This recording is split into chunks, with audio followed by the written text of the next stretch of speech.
The Other Side of Fear, a Backpacker's Memoir by Jenni Reavis. Unhidden Heroine Series, Book Number 1. Chapter 19. Giovani. When I got back on a Saturday afternoon from those crazy weeks of traveling, I had until Monday to get ready for my routine to begin, because my semester was kicking off. That semester, I had an online class, my volunteer work, which counted as another full-time graduate class, and my research assistantship helping Dr. D for 20 hours each week so that I could get paid by my department. Sebas came over for a movie night when our schedules allowed. One night, we made a nest in my bed and watched Forrest Gump in Spanish on my laptop. After that, he always referred to me as his carrot, or even better, his yuca, a root vegetable used as a staple in many Colombian dishes. I was his yuca, and he was my chicharrón, two things that were often paired together in traditional Colombian dishes. I remember one night the electricity and internet service went out for the whole village, so I was literally cut off from the world. I lit a candle on my kitchen table and hung out my window that overlooked the Andes Mountains and rooftops between us. That night in particular, there was a thunderstorm moving in. I could see the lightning show to one side of my view of the mountains, while on the other side, the full moon and stars illuminated the breathtaking Andean landscape. I don't think anyone in the States has experienced a moment of beauty like this one right here. No phone service, no TV, no internet, no light. I thought. I felt like I hit the jackpot. The irony of simplicity being the jackpot. Who knew? My first month proved to be a very challenging experience with my new internship. I had never taught before. I was really supposed to serve as ESL support for the teachers, but the professors of the young kids would leave me alone with their rooms full of them. They stood outside laughing at me through the window, witnessing my mental breakdown as the kids ran around like crazy, yelling, climbing, and then dispersing outside into nature like the seeds off a dandelion. It was definitely frustrating at times, but it was worth it for everything that those kids taught me. Some of my kids walked over an hour to get to that little schoolhouse. I had the honor of getting to know them and their families as time went by. I learned more from them than they learned from me.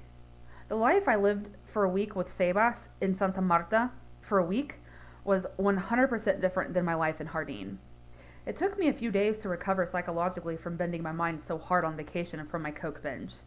It was like a switch was flipped on, from on to off. What made me want to twist off like that? I felt powerless to change the cycle for years because I knew things would only be great for so long before I would drop a bomb and blow it up. I felt in danger about when it would happen again, and it would. I had been a danger to myself for years. My students knew where I lived and came over to have movie day on Saturdays. I would lay out blankets on the floor where they would watch science documentaries in English, and we would enjoy snacks. One of my university friends from OU told me about an international program that I should help Juancho get into. If Juancho got admitted into the program through UWC, he would have the honor of finishing high school abroad with a high chance of gaining a scholarship to a 4-year degree program, also abroad. While the other kids watched their Netflix movies, Juancho and I used his computer to work on his application. Everything went smoothly for the first few weeks, until it didn't. Then one Friday, I got a wild hair to go to the park and drink some beers. I was so excited from all the hours working with the kids. I was so exhausted from all the hours working with the kids, doing my coursework, having really early mornings, and making long walks back and forth every day. I was sitting alone at a table outside, looking at the stars over the mountains, when the server who was taking care of my table asked if he could sit down. His other patrons had left, and he wanted to have a conversation with me. He shared with me about his family, his life in Colombia. I shared about mine, where I was from and why I was in Jardín. His name was Giovani, and he said, "It was a pleasure to welcome me to Jardín." I had that shitty, scratchy feeling behind my eyes that told me I had overdrank, and I knew I would be hungover the next day.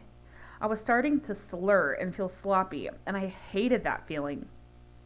He brought me a couple free shots of aguardiente to say welcome to Jardín. When he offered to bring out a third, I politely declined, telling him I didn't want to be any more hungover the next day than I already would be. "I never get hangovers," he said under his breath, and glanced down. My eyes followed suit, only to see him flashing the corner of a gram of coke from his apron pocket. Shit. Not right in front of my face. I can't unsee it now, I thought. My heart immediately started to race. Sitting there, drunk and mildly bored with my adult routine, I knew I didn't stand a chance against this power. I looked back up at him and gave him a nod. He tossed the baggie to me.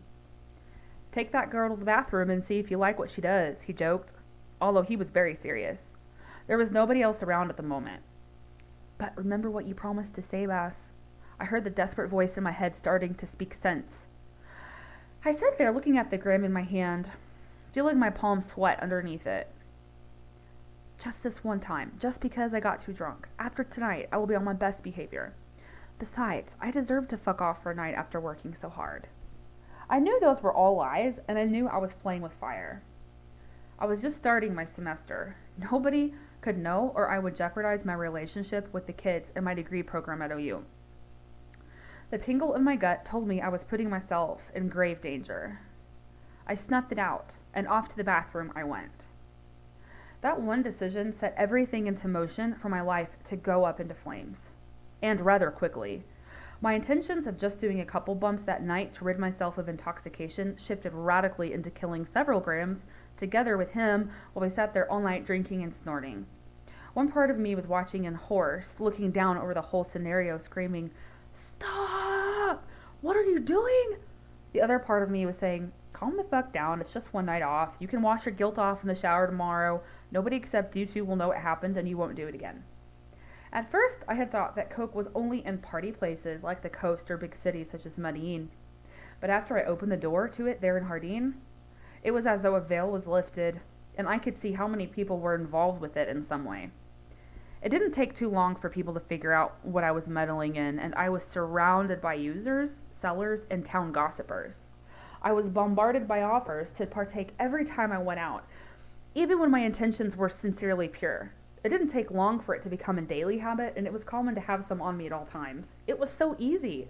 It was everywhere, and it was cheap.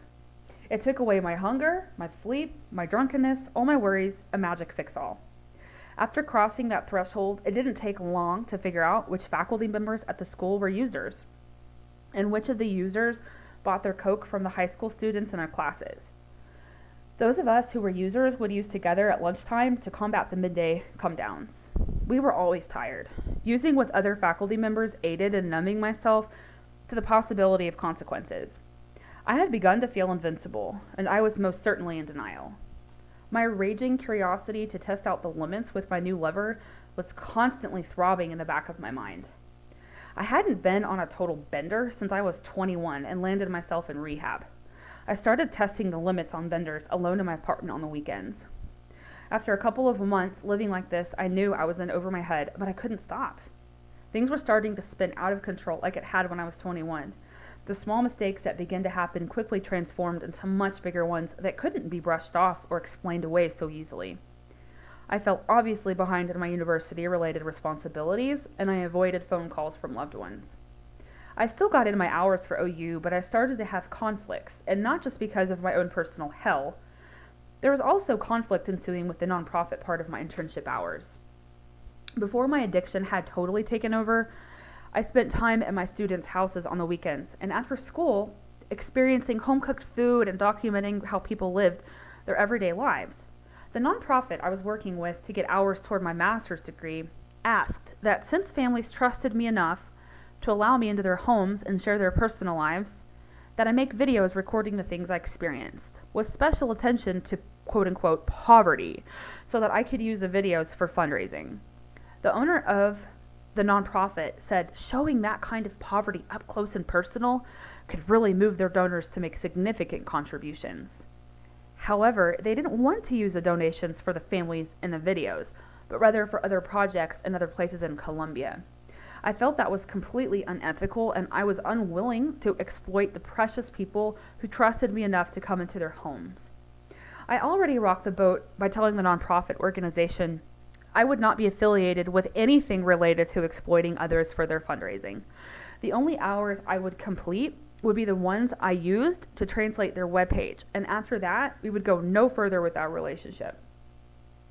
Also, the activities that were supposed to be organized at the school were completely disorganized, through no fault of mine, but by the director's decisions. He frequently switched my class hours around last minute, so I had different students in class each day.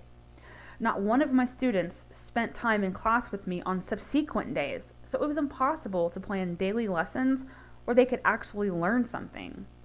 Between all that frustration and my new romance with cocaine, I knew I was going to end up walking out. There's no way I could keep up with this dance through September.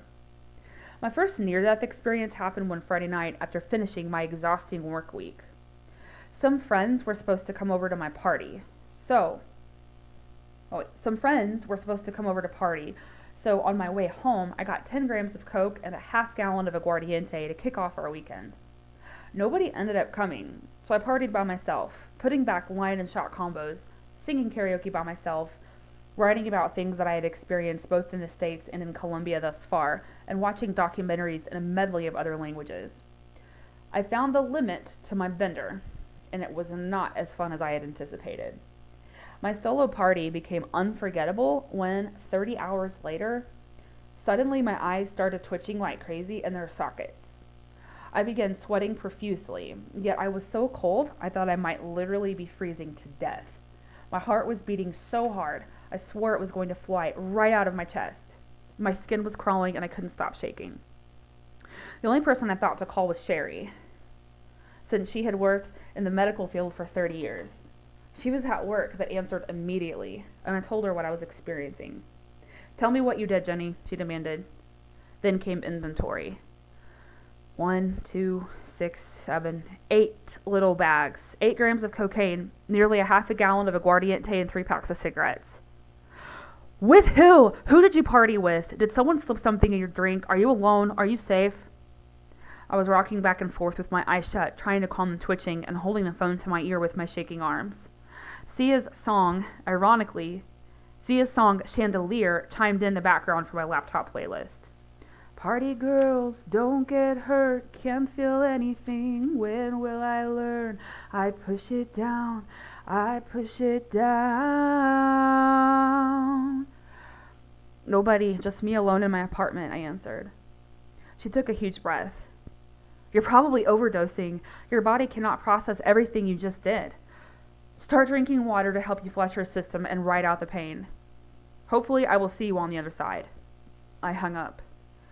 I'm gonna live like tomorrow doesn't exist, like it doesn't exist. Reminiscing about how perfect everything was when I had arrived, I thought of all the wonderful families with whom I had communed, the places I hadn't yet seen. This perfect apartment and its simple beauty brought me peace and tranquility in the beginning. I sobbed in my bed, still sweating, thinking about my students. They taught me so much. I had to get through this because I had to see all the sunsets over the mountains that were waiting for me.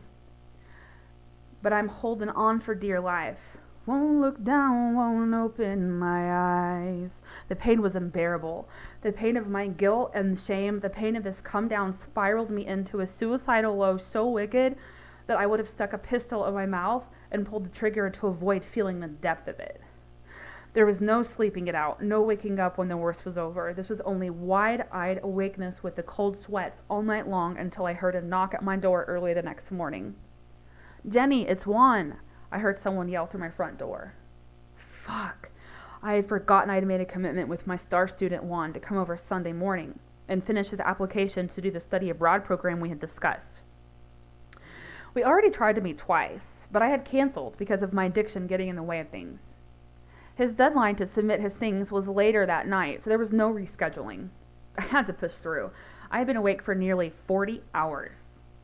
Was sick, still high on coke, and unsure about whether I was going to finally overdose or live through it. I had to put on my best game face and let him in. I ran to the bathroom, splashed my face, and I was sure I looked something like death. I didn't actually look in the mirror, but that had become a common thing. "I'll be right there," I yelled. I ran around the kitchen, picking up all the party trash I had strewn about, paranoid that I would overlook an empty baggie or a line left on the glare of the glass table. I hid the liquor, wiped everything down, and dumped my coffee mug full of cigarette butts in the kitchen trash. All the evidence was gone. "Are you okay?" he asked when he walked in. "You look like you don't feel too good, Miss Jenny." My sweet boy. I was up all night with a stomach virus, I think. I made him breakfast while I set up his laptop and notebooks. I was hallucinating and shaking. We got his YouTube video and application completely done and submitted. He confessed to me that he was apprehensive about even applying. If I get accepted, I will have to do round 2 in Bogota, he said. There's no way my family can afford my flight, food, or lodging for me to go there for a week. I told him that everything would work out in his favor if he chose to go through that door. The universe has a way of moving things when someone is ready to make a move. If you wait to make a move, things may never change. But when you step into the unknown, you create the movement and then things conspire in your favor. I knew I needed to make a move soon too. I was officially behind on my online class. Dr. D sent me an email requesting that I help him find some TED Talks or YouTube videos to show in his drug addiction class. I couldn't get past the irony of that. Who needed a pep talk from Susie PhD about that topic? I could make a documentary about the crazy fuckery currently transpiring in my life. I was getting random knocks on my door from people I didn't know at all hours of the night and day. I didn't know how they knew me or what they wanted. I didn't foresee anything going back to normal because of the mess I had created. I contacted my soul brother Carlos in Santa Marta and filled him in on what my life had become. He told me immediately that I was welcome to come there to be close to him. He said that he and his life partner were moving into a new apartment in the next month or 2, and I could stay with them once they got moved in. I noted it as the most favorable option, and then told myself I would get through another week or 2 at school while I decided what to do. I just wanted to disappear, honestly, from everything. I was surrounded by so much temptation, especially at the school. My chance to disappear came soon, but not before one last love affair with my favorite mistress, as if my near overdose wasn't enough.